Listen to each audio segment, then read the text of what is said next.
What's up, guys? Chapter 7, Part 2 coming at you. One night, he sprang from sleep with a start.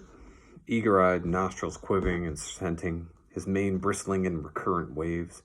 From the forest came the call, or one note of it, for the call was many-noted, distinct and definite as never before, a long-drawn howl, like yet unlike any noise made by husky dog, and he knew it in the old familiar way. It was the sound heard before. He sprang through the sleeping camp, and in swift silence clashed through the woods. As he drew closer to the cry, he went more slowly, with caution every moment, till he came to an open place among the trees, and looking out saw, erect on haunches, with nose pointed to the sky, a long, lean timber wolf. He had made no noise, yet it ceased from its howling and tried to sense its presence. Buck stalked into the open, half crouching, body gathered compactly together, tail straight and stiff, feet falling with unwanted care. Every movement advertised commingled threatening and overture of friendliness. It was the menacing truce that marks the meeting of wild beasts that prey. But the wolf fled at the sight of him. He followed, with his wild leapings in a frenzy to overtake. He ran him into a blind channel on the bed of the creek where a timber jam barred the way. The wolf whirled about, pivoting on his hind legs after the fashion of Joe and all cornered husky dogs, snarling and bristling, clipping his teeth together in a continuous and rapid succession of snaps. Buck did not attack, but circled him about and hedged him in with friendly advances. The wolf was suspicious and afraid, for Buck made 3 of him in weight, while his head barely reached Buck's shoulder. Watching his chance, he darted away, and the chase was resumed. Time and again he was cornered, and the thing repeated, though he was in poor condition, or Buck could not so easily have overtaken him. He would run till Buck's head was even with his flank, when he would whirl around at bay, only to dash away again at the first opportunity. But in the end, Buck's pertinacity was rewarded, for the wolf, finding that no harm was intended, finally sniffed noses with him. Then they became friendly, and played about in the nervous, half-coy way with which fierce beasts belie their fierceness. After some time, this wolf started off at an easy lope in a manner that plainly showed he was going somewhere. He made it clear to Buck that he was to come, and they ran side by side through the somber twilight, straight up the creek bed, into the gorge from which it issued, and across the bleak divide where it took its rise. On the opposite slope of the watershed, they came down into a level country where were great stretches of forest and many streams, and through these great stretches they ran steadily, hour after hour, the sun rising higher and the day growing warmer. Buck was wildly glad. He knew he was at last answering the call, running by the side of his wood brother toward the place from where the call surely came. Old memories were coming upon him fast, and he was stirring to them, as of old he stirred to the realities of which they were shadows. He had done this thing before, somewhere in that other and dimly remembered world, and he was doing it again now, running free in the open, the unpacked earth underfoot, the wide sky overhead. They stopped by a running stream to drink, and stopping, Buck remembered John Thornton. He sat down. The wolf started on toward the place from where all the call surely came, and then returned to him, sniffing noses and making actions as though to encourage him. But Buck turned about and started slowly on the backtrack. For the better part of an hour, the wild brother ran by his side, whining softly. Then he sat down, pointed his nose upward, and howled. It was a mournful howl, and as Buck held steadily on his way, he heard it grow faint and fainter until it was lost in the distance. John Thornton was eating dinner when Buck dashed into camp and sprang upon him in a frenzy of affection, overturning him, scrambling upon him, licking his face, biting his hand, playing the general Tom Fool, as John Thornton characterized it.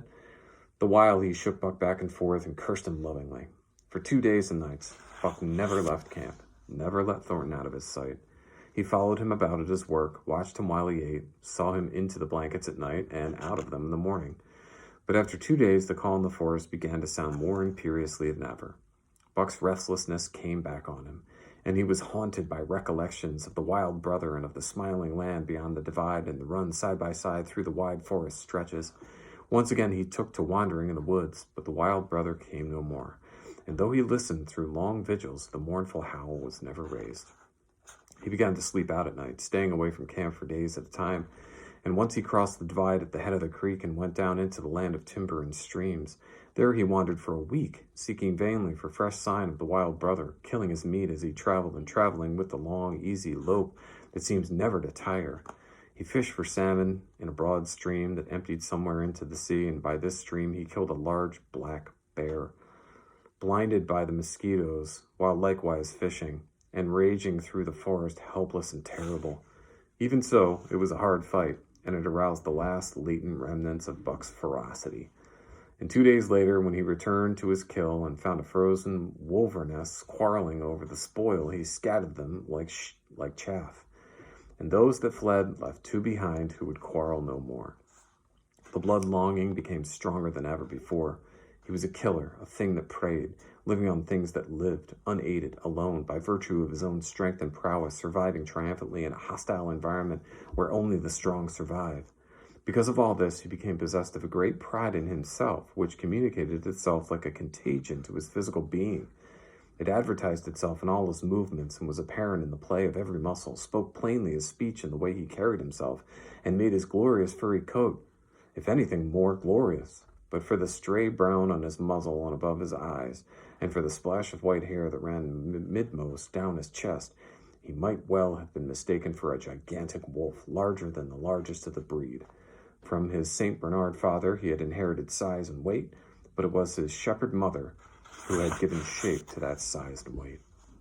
His muzzle was a long wolf muzzle, save that it was larger than the muzzle of any wolf, and his head somewhat broader was the wolf head on a massive scale. His cunning was wolf cunning and wild cunning, his intelligence, shepherd intelligence and St. Bernard intelligence, and all this plus an experience gained in the forest, fiercest of schools, made him as formidable a creature as any that roamed the wild. A carnivorous animal, living on a straight meat diet, he was in full flower at the high tide of his life, overspilling with vigor and virility. When Thornton passed a caressing hand along his back, a snapping and crackling followed the hand, each hair discharging its pent magnetism at the contact. Every part, brain and body, nerve tissue and fiber, was keyed to the most exquisite pitch, and between all the parts there was a perfect equilibrium or adjustment. To sights and sounds and events which required action, he responded with lightning-like rapidity. Quickly, as a husky dog could leap to defend from attack or to attack, he could leap twice as quickly. He saw the movement or heard sound and responded in less time than another dog required to compass the mere seeing or hearing. He perceived and determined and responded in the same instant. In point of fact, the three actions of perceiving, determining, and responding were sequential, but so infinitesimal were the intervals of time between them that they appeared simultaneous. His muscles were surcharged with vitality and snapped into place sharply like steel springs. Life streamed through him in splendid flood, glad and rampant, until it seemed that it would burst him asunder in sheer ecstasy and pour forth generously over the world. "Never was there such a dog," said John Thornton one day as the partners watched Buck marching out of camp. "When he was made, the mold was broke," said Pete. "P. Jingo, I think it's myself," Hans affirmed. They saw him marching out of camp, but they did not see the instant and terrible transformation which took place as soon as he was within the secrecy of the forest. He no longer marched. At once he became a thing of the wild, stealing along softly, cat-footed, a passing shadow that appeared and disappeared among the shadows. He knew how to take advantage of every cover, to crawl on his belly like a snake, and like a snake to leap and strike. He could take a ptarmigan from its nest, kill a rabbit as it slept, and snap in mid-air, the little chipmunks fleeing a second too late for the trees. Fish in open pools were not too quick for him, nor were beaver mending their dams. Too wary, he killed to eat, not from wantonness, but he preferred to eat what he killed himself. So a lurking humor ran through his deeds, and it was his delight to steal upon the squirrels, and when he all but had them, to get them to go, chattering in mortal fear to the treetops. As the fall of the year came on, the moose appeared in greater abundance, moving slowly down to meet the winter in the lower and less rigorous valleys. Buck had already dragged down a stray part-grown calf, but he wished strongly for a larger and more formidable quarry, and he came upon it one day on the divide at the head of the creek. A band of 20 moose had crossed over from the land of streams and timber, and chief among them was a great bull. He was in a savage temper, and standing over 6 feet from the ground, was as formidable an antagonist as ever Buck could desire. Back and forth the bull tossed his great palmated antlers, branching to 14 points, and embracing 7 feet within the tips. His small eyes burned with a vicious and bitter light while he roared with fury at the sight of Buck. From the bull's side, just forward of the flank, protruded a feather arrow end, which accounted for his savageness. Guided by that instinct which came from the old hunting days of the primordial world, Buck proceeded to cut the bull out from the herd. It was no slight task. He would bark and dance about in front of the bull, just out of reach of the great antlers and of the terrible splayed hoofs, which could have stamped his life out with a single blow. Unable to turn his back on the fanged danger and go on, the bull would be driven into paroxysms of rage. At such moments he charged Buck, who retreated craftily, luring him on by a simulated inability to escape. But when he was thus separated from his fellows, 2 or 3 of the younger bulls would charge back upon Buck and enable the wounded bull to rejoin the herd. There is a patience of the wild, dogged, tireless, persistent as life itself, that holds motionless for endless hours the spider in its web, the snake in its coils, the panther in its ambuscade. This patience belongs peculiarly to life when it hunts its living food. And it belonged to Buck as he clung to the flank of the herd, retarding its march, irritating the young bulls, worrying the cows with their half-grown calves, and driving the wounded bull mad with helpless rage. For half a day this continued. Buck multiplied himself, attacking from all sides, enveloping the herd in a whirlwind of menace, cutting out his victim as fast as it could rejoin its mates, wearing out the patience the creatures preyed upon, which is a lesser patience than that of creatures preying. Okay, that concludes chapter number 7, part 2. All right, stay tuned for chapter number 7, part 3. Coming right up, guys. A few seconds. See you soon.